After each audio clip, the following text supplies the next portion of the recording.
So we're wrapping up our section on biblical womanhood, and we could talk for months about this topic and all the amazing examples of different ways women have been used by God as they lived out their relatively quiet lives.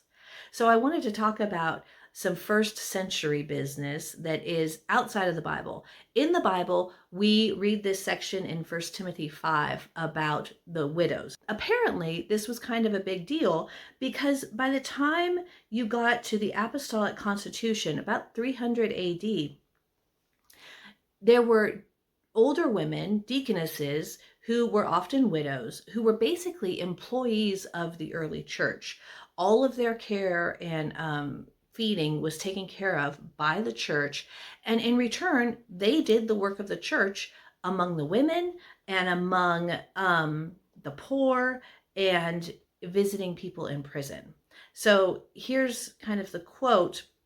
They had the responsibility for teaching the women, because education was separate in the church at that time, for preparing and doing baptisms of other women, and teaching the faith, caring for poor, visiting those in prison, and caring for martyrs. This was a very active list of doing that these women took on, and they faithfully did the business of the church among women and the poor. So this is really incredible.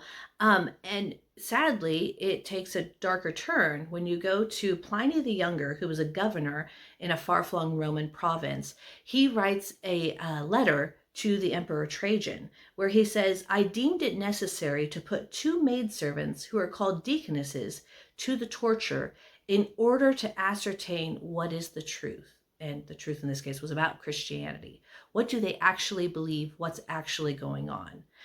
This took place during a terrible time of persecution for the church and lots of martyrs. And Rome was trying really hard to make sure that everybody was continuing to worship the Roman gods. And so a lot of people lost their lives. But in this particular instance, I was struck by the fact that these two deaconesses had a target on their back because of the work that they did for the church.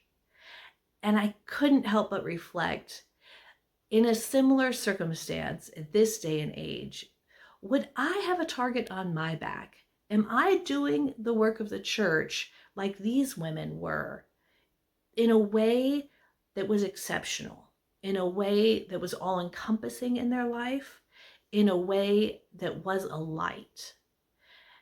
And you have to take a moment of silence for these women and so many others who lost their lives during this era. But my takeaway here is,